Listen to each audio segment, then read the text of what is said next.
ਬੋਲੋ ਭਗਵਾਨ ਬਾਬਾ ਸ਼੍ਰੀ ਚੰਦ ਮਹਾਰਾਜ ਜੀ ਦੀ ਜੈ। ਅੱਜ ਅਸੀਂ ਤੁਹਾਨੂੰ ਬਾਬਾ ਸ਼੍ਰੀ ਚੰਦ ਜੀ ਨਾਲ ਸੰਬੰਧਿਤ ਇੱਕ ਹੋਰ ਸਾਖੀ ਦੱਸਣ ਜਾ ਰਹੇ ਹਾਂ। ਇਸ ਸਾਖੀ ਵਿੱਚ ਅਸੀਂ ਤੁਹਾਨੂੰ ਦੱਸਾਂਗੇ ਕਿ ਕਿਸ ਤਰ੍ਹਾਂ ਬਾਬਾ ਸ਼੍ਰੀ ਚੰਦ ਜੀ ਨੇ ਸੰਗਤਾਂ ਨੂੰ ਉਪਦੇਸ਼ ਦਿੰਦੇ ਹੋਏ ਕਿਹਾ ਕਿ ਸਾਨੂੰ ਕਾਮ, ਕ੍ਰੋਧ, ਲੋਭ, ਮੋਹ, ਹੰਕਾਰ ਤੋਂ ਬਚਣਾ ਚਾਹੀਦਾ ਹੈ। ਮਨੁੱਖ ਸੁੱਖਾਂ ਵਿੱਚ ਖੋ ਕੇ ਸਮੇਂ ਨੂੰ ਭੁੱਲ ਚੁੱਕਾ ਹੁੰਦਾ ਹੈ।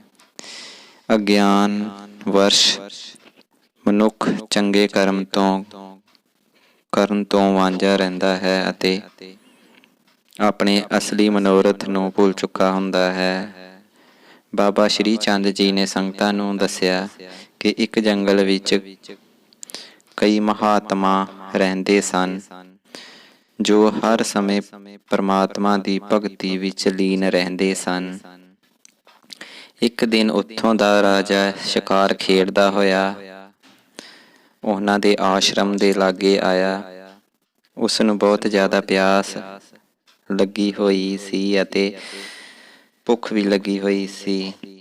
ਉਸਨੇ ਦੇਖਿਆ ਕਿ ਉਸ ਦੇ ਸਾਹਮਣੇ ਮਹਾਤਮਾਵਾਂ ਦਾ ਆਸ਼ਰਮ ਹੈ ਜਿੱਥੇ ਉਹ ਕੁਟੀਆ ਵਿੱਚ ਬੈਠੇ ਹੋਏ ਹਨ।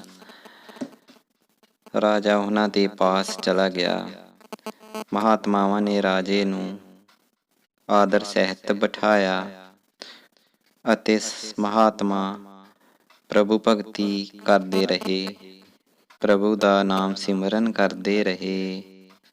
ਕੁਝ ਸਮੇਂ ਬਾਅਦ ਇੱਕ ਸ਼ੇਰਨੀ ਜੰਗਲ ਵਿੱਚੋਂ ਆਈ। ਰਾਜਾ ਦੇਖ ਕੇ ਉਸ ਨੂੰ ਡਰ ਗਿਆ, ਪਰ ਸ਼ੇਰਨੀ ਨੇ ਰਾਜੇ ਨੂੰ ਕੁਝ ਨਾ ਕਿਹਾ। ਸ਼ੇਰਨੀ ਮਹਾਤਮਾਵਾਂ ਦੇ ਕੋਲ ਆਣ ਕੇ ਬੈਠ ਗਈ। ਇੱਕ ਮਹਾਤਮਾ ਦੇ ਪੈਰ ਚੁੰਮਣ ਲੱਗ ਪਈ। ਫਿਰ ਮਹਾਤਮਾ ਇੱਕ ਅੰਦਰੋਂ ਬਰਤਨ ਲੈ ਕੇ ਆਏ। ਮਹਾਤਮਾ ਨੇ ਸ਼ੇਰਨੀ ਦਾ ਦੁੱਧ ਕੱਢ ਲਿਆ, ਇੱਕ ਬਰਤਨ ਵਿੱਚ ਪਾ ਕੇ ਕੁਝ ਆਪ ਪੀ ਲਿਆ ਅਤੇ ਕੁਝ ਹਿੱਸਾ ਰਾਜੇ ਨੂੰ ਦੇ ਦਿੱਤਾ। ਰਾਜੇ ਨੇ ਪੀਣ ਤੋਂ ਇਨਕਾਰ ਕੀਤਾ, ਪਰ ਮਹਾਤਮਾ ਦੇ ਕਹਿਣ ਤੇ ਰਾਜੇ ਨੇ ਦੁੱਧ ਪੀ ਲਿਆ। ਜਦੋਂ ਰਾਜਾ ਘਰ ਪਹੁੰਚਿਆ, ਉਸ ਵਿੱਚ ਬਹੁਤ ਜ਼ਿਆਦਾ ਜੋਸ਼ ਆ ਚੁੱਕਾ ਸੀ। ਉਸ ਵਿੱਚ ਕਾਮ ਅਤੇ ਕ੍ਰੋਧ ਭਰ ਗਿਆ। ਹੁਣ ਉਸ ਨੂੰ ਬਹੁਤ ਜ਼ਿਆਦਾ ਤਾਕਤ ਮਹਿਸੂਸ ਹੋ ਰਹੀ ਸੀ। ਉਸ ਨੇ ਸੋਚਣਾ ਸ਼ੁਰੂ ਕਰ ਦਿੱਤਾ ਕਿ ਕਿਸ ਰਾਜ ਉੱਤੇ ਹਮਲਾ ਕਰਾਂ, ਕਿਉਂਕਿ ਉਸ ਵਿੱਚ ਤਾਕਤ ਆ ਚੁੱਕੀ ਸੀ। ਉਸਨੇ ਲੋਕਾਂ ਨੂੰ ਤੰਗ ਕਰਨਾ ਸ਼ੁਰੂ ਕਰ ਦਿੱਤਾ, ਨਵੇਂ-ਨਵੇਂ ਸੰਦੇਸ਼ ਜਾਰੀ ਕਰ ਦਿੱਤੇ। ਰਾਤ ਇਸੇ ਤਰ੍ਹਾਂ ਜੋਸ਼ ਵਿੱਚ ਲੰਘ ਗਈ। ਦੂਸਰਾ ਦਿਨ ਹੋਇਆ।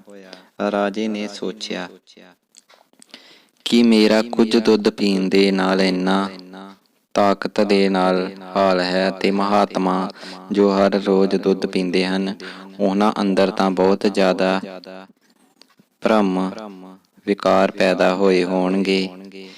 ਜੇਕਰ ਮਹਾਤਮਾਵਾਂ ਨੇ ਵੀ ਕੋਈ ਗਲਤ ਉਦੇਸ਼ ਦੇ ਕਰਕੇ ਸ਼ੇਰਨੀ ਦਾ ਦੁੱਧ ਪੀਤਾ ਹੈ ਤਾਂ ਮੈਂ ਉਹਨਾਂ ਨੂੰ ਜ਼ਰੂਰ ਦੰਡ ਦੇਵਾਂਗਾ। ਦੂਸਰੇ ਦਿਨ ਰਾਜਾ ਮਹਾਂਪੁਰਸ਼ਾਂ ਦੇ ਕੋਲ ਚਲਾ ਗਿਆ। ਮਹਾਤਮਾਵਾਂ ਦੇ ਕੋਲ ਜਾ ਕੇ ਬੈਠ ਗਿਆ। ਸਮਾਂ ਉਸੇ ਦਿਨ ਦਾ ਸੀ ਜੋ ਇੱਕ ਦਿਨ ਪਹਿਲਾਂ ਦਾ ਸੀ। ਕੁਝ ਸਮੇਂ ਬੈਠਣ ਉਪਰੰਤ ਸ਼ੇਰਨੀ ਆਈ। ਮਹਾਤਮਾਵਾਂ ਨੇ ਉਸਦਾ ਦੁੱਧ ਕੱਢਿਆ ਅਤੇ ਆਪ ਵੀ ਪੀਤਾ ਅਤੇ ਜੋ ਕੱਲ੍ਹ ਦੁੱਧ ਦਿੱਤਾ ਗਿਆ ਸੀ ਰਾਜੇ ਨੂੰ, ਉਸ ਤੋਂ ਦੁੱਗਣਾ ਰਾਜੇ ਨੂੰ ਪੀਣ ਲਈ ਕਿਹਾ। ਰਾਜੇ ਨੇ ਇਨਕਾਰ ਕਰ ਦਿੱਤਾ, ਪਰ ਮਹਾਤਮਾ ਨੇ ਕਿਹਾ ਕਿ ਜੇਕਰ ਤੂੰ ਦੁੱਧ ਨਹੀਂ ਪੀਵੇਂਗਾ ਤਾਂ ਤੇਰੇ ਨਾਲ ਬੁਰਾ ਹੋ ਸਕਦਾ ਹੈ। ਇਸ ਲਈ ਰਾਜੇ ਨੇ ਡਰ ਕੇ ਦੁੱਧ ਪੀ ਲਿਆ। ਜਦੋਂ ਰਾਜੇ ਨੇ ਦੁੱਧ ਪੀ ਲਿਆ ਤਾਂ ਰਾਜੇ ਨੇ ਕਿਹਾ ਕਿ ਤੁਸੀਂ ਮੈਨੂੰ ਕਿਸ ਗੱਲ ਤੋਂ ਅਗਾਹ ਕਰ ਰਹੇ ਸੀ, ਮੈਨੂੰ ਦੱਸੋ। ਮਹਾਤਮਾਵਾਂ ਨੇ ਕਿਹਾ ਕਿ 11ਵੇਂ ਦਿਨ ਤੇਰੀ ਮੌਤ ਹੋ ਜਾਣੀ ਹੈ ਅਤੇ ਜੋ ਤੇਰੇ ਪਾਸ ਕੁਝ ਸਮਾਂ ਹੈ, ਭਗਵਾਨ ਦਾ ਨਾਮ ਲੈ ਕੇ ਬਤੀਤ ਕਰ। ਰਾਜਾ ਹੁਣ ਡਰ ਚੁੱਕਾ ਸੀ। ਉਹ ਆਪਣੇ ਮਹਿਲ ਆਇਆ। ਰਾਣੀਆਂ ਨੇ ਉਸਦੀ ਸੇਵਾ ਕੀਤੀ, ਪਰ ਕਿਸੇ ਵਿੱਚ ਵੀ ਉਸਦਾ ਮਨ ਨਾ ਲੱਗਾ। ਸਾਰਾ ਦਿਨ ਉਸ ਨੂੰ ਫਿਕਰ ਪਿਆ ਰਿਹਾ। ਇਸੇ ਤਰ੍ਹਾਂ 10 ਦਿਨ ਬੀਤ ਗਏ। 11ਵਾਂ ਦਿਨ ਵੀ ਬੀਤ ਗਿਆ, ਪਰ ਰਾਜੇ ਦੀ ਮੌਤ ਨਾ ਹੋਈ। ਰਾਜੇ ਨੂੰ ਬਹੁਤ ਕ੍ਰੋਧ ਆਇਆ। ਉਹ ਮਹਾਤਮਾਵਾਂ ਦੇ ਕੋਲ ਗਿਆ ਅਤੇ ਕਹਿਣ ਲੱਗਾ ਕਿ ਤੁਸੀਂ ਝੂਠ ਬੋਲਿਆ ਹੈ, ਮੈਂ ਤੁਹਾਨੂੰ ਦੰਡ ਦੇਵਾਂਗਾ। ਮਹਾਤਮਾ ਬੋਲੇ ਕਿ ਰਾਜਨ, ਤੂੰ ਪਹਿਲੇ ਦਿਨ ਕੁਝ ਦੁੱਧ ਪੀਤਾ ਸੀ, ਤੇਰੇ ਵਿੱਚ ਇੰਨਾ ਜੋਸ਼ ਆ ਗਿਆ, ਪਰ ਦੂਸਰੇ ਦਿਨ ਤੂੰ ਉਸ ਤੋਂ ਦੁੱਗਣਾ ਦੁੱਧ ਪੀਤਾ ਸੀ, ਪਰ ਤੇਰੇ ਵਿੱਚ ਜੋਸ਼ ਨਹੀਂ ਆਇਆ, ਕਿਉਂਕਿ ਤੈਨੂੰ ਮੌਤ ਦਾ ਡਰ ਸੀ। ਮੌਤ ਦੇ ਡਰ ਦੇ ਕਰਕੇ ਤੂੰ ਸਭ ਕੁਝ ਭੁੱਲ ਚੁੱਕਾ ਸੀ ਅਤੇ ਤੈਨੂੰ ਫਿਕਰ ਸੀ ਆਪਣੀ ਜਾਨ ਦਾ। ਇਸੇ ਤਰ੍ਹਾਂ ਜੋ ਸ਼ੇਰਨੀ ਦਾ ਤੂੰ ਦੁੱਧ ਪੀਤਾ ਸੀ, ਉਸ ਉੱਤੇ ਤੇਰਾ ਧਿਆਨ ਨਾ ਗਿਆ। ਅਸੀਂ ਹਰ ਰੋਜ਼ ਸ਼ੇਰਨੀ ਦਾ ਦੁੱਧ ਪੀਂਦੇ ਹਾਂ, ਪਰ ਸਾਡਾ ਮਨ ਪ੍ਰਭੂ ਭਗਤੀ ਵਿੱਚ ਲੀਨ ਰਹਿੰਦਾ ਹੈ। ਅਸੀਂ ਆਪਣੀ ਮੌਤ ਨੂੰ ਯਾਦ ਰੱਖਦੇ ਹਾਂ, ਇਸੇ ਕਰਕੇ ਸਾਡੇ ਉੱਤੇ ਸ਼ੇਰਨੀ ਦੇ ਦੁੱਧ ਦਾ ਅਸਰ ਘੱਟ ਦਿਖਾਈ ਦਿੰਦਾ ਹੈ। ਅਸੀਂ ਸ਼ੇਰਨੀ ਦੇ ਦੁੱਧ ਨੂੰ ਪ੍ਰਭੂ ਭਗਤੀ ਲਈ ਵਰਤਦੇ ਹਾਂ। ਇਸੇ ਤਰ੍ਹਾਂ ਰਾਜਨ, ਤੈਨੂੰ ਵੀ ਅੱਜ ਸਮਝ ਆ ਗਈ ਹੈ। ਹੁਣ ਰਾਜੇ ਦੀਆਂ ਅੱਖਾਂ ਖੁੱਲ ਚੁੱਕੀਆਂ ਸਨ। ਰਾਜੇ ਨੇ ਕਿਹਾ ਕਿ ਮਹਾਤਮਾਵਾਂ ਜੀ, ਤੁਸੀਂ ਸੱਚ ਕਿਹਾ ਹੈ।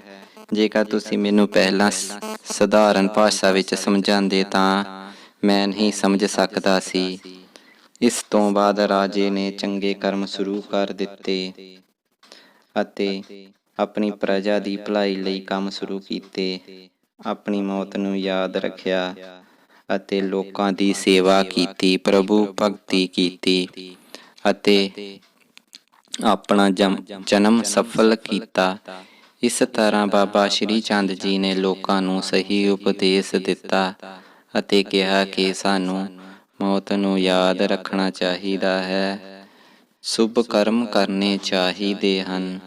ਸ਼ੁਭ ਕਰਮਾਂ ਦੇ ਕਰਕੇ ਹੀ ਸਾਨੂੰ ਮੁਕਤੀ ਪ੍ਰਾਪਤ ਹੋ ਸਕਦੀ ਹੈ ਅਤੇ ਪ੍ਰਭੂ ਮਿਲਨ ਹੋ ਸਕਦਾ ਹੈ। ਇਸੇ ਤਰ੍ਹਾਂ ਸਾਨੂੰ ਪ੍ਰੇਮ ਭਾਵਨਾ ਰੱਖਣੀ ਚਾਹੀਦੀ ਹੈ। ਇਸ ਤਰ੍ਹਾਂ ਬਾਬਾ ਸ਼੍ਰੀ ਚੰਦ ਜੀ ਨੇ ਕਥਾ ਦੀ ਸਮਾਪਤੀ ਕੀਤੀ। ਬੋਲ ਭਗਵਾਨ ਬਾਬਾ ਸ਼੍ਰੀ ਚੰਦ ਮਹਾਰਾਜ ਜੀ ਦੀ ਜੈ। ਬੋਲੋ ਭਗਵਾਨ ਬਾਬਾ ਸ਼੍ਰੀ ਚੰਦ ਮਹਾਰਾਜ ਜੀ ਦੀ ਜੈ।